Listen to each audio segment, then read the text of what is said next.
अमेरिकी federal reserve fade जब अपनी मौद्रिक नीति को रोलबैक मीन्स वापस लेता है या फिर कड़ा करने का फैसला करता है, तो ये बिल्कुल ऐसा है जैसे कि वो सबको अपनी तरफ वापस बुला रहा है, सारे इन्वेस्टर्स को अपनी तरफ वापस बुला रहा है।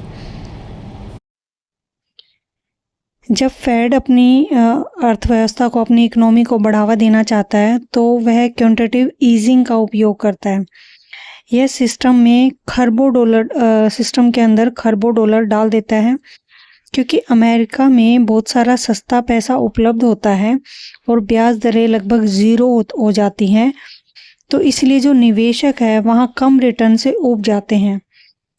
निवेशकों का वहाँ से प्रभाव हो जाता है, पैसा अमेरिका से बाहर लीक होता है और भारत, ब्राज़ील या इंडोनेशिया जैसे इमर्जिंग मार्केट, उभरते हुए बाज़ारों में चला जाता है जहाँ इन्हें अधिक ब्याज मिल सकता है। क्वांटिटेटिव टाइटनिंग, जिसको रोलबैक बोलते हैं, जब अमेरिकी इकनॉमी गर्म होने लगती है, महंगाई बहुत बढ़ जाती है, तो फेड रोलबैक शुरू करता है। वे मार्केट से, बाज़ारों से पैसा वापस खींचने लगते हैं और ब्याज दरें बढ़ा देते हैं। इसको उल्टा प्रभाव भी बोलते हैं। अचानक एक सुरक्षित अमेरिकी सरकारी बॉन्ड जो 0% है, 0% की बजाय अब 4% या 5% ब्याज देने लगता है। निवेशक सोचते हैं, जब मुझे अमेरिकी डॉलर में इतना अच्छा और इतना सेफ सुरक्षित रिटर्न मिल रहा है, तो मैं अपना पैसा किसी जोखिम भरे उभरते मार्केट या बाज़ार में क्यों रखूं? अमेरिका में ही क्यों ना लगाऊं? बाहर निकलना बोल सकते हैं इसको। वे उस देश की संपत्ति, जैसे भारत में शेयर या बॉन्ड को बेचना शुरू कर देते हैं ताकि वो अपना पैसा वापस से अमेरिका में ले जा सकें, वहाँ की मार्केट में लगा सकें। इसी का क्रैश होना, यह वही हिस्सा है जिसका अभी हम डिस्कशन कर रहे थे। जैसे स्थानीय मुद्राओं की मांग खत्म हो जाती है, इसकी वजह से अपना पैसा वापस अमेरिका में ले जाने लगते हैं इन्वेस्टर। उन इन्वेस्टर्स को, निवेशकों को स्थानीय मुद्रा बेचनी पड़ती है, जो उन्होंने लोकल करेंसी ले रखी थी उसको सेल करना स्टार्ट कर देते हैं और अमेरिकी डॉलर खरीदना स्टार्ट कर देते हैं।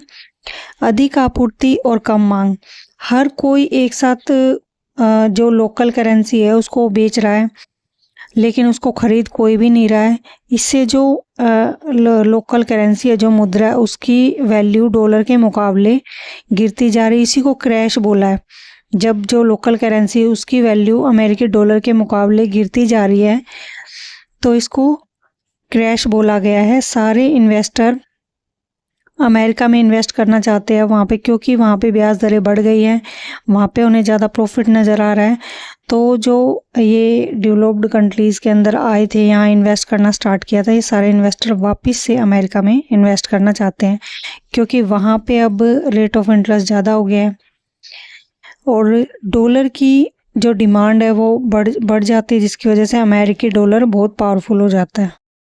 ईजिंग में डॉलर की सप्लाई बहुत ज़्यादा बढ़ जाती है, पैसा अमेरिका से बाहर होने लग जाता है। डॉलर की सप्लाई एक सिंपल सा कॉन्सेप्ट है, जो चीज़ मार्केट में ज़्यादा होगी उसकी वैल्यू कम होगी। जब क्वांटिटेटिव ईजिंग में डॉलर की सप्लाई मार्केट में ज़्यादा हो जाती है तो डॉलर की वैल्यू कम हो जाती है, पैसा अमेरिका से बाहर जाने लग जाता है और जो दूसरे देशों की करेंसी है उनकी वैल्यू बढ़ जाती है। रोलबैक मींस जो अमेरिका है वो अपनी ब्याज दरें बढ़ा देता है, रेट ऑफ इंटरेस्ट बढ़ा देता है, पैसा अमेरिका में वापस आना स्टार्ट हो जाता है, वापस से इन्वेस्टर अमेरिका में इन्वेस्ट करना स्टार्ट कर देते हैं, जिससे अन्य देशों की जो और कंट्रीज़ है उनकी करेंसी की डिमांड घट जाती है और जब अन्य देशों की करेंसी की डिमांड घटती है उसी को क्रैश बोला गया है।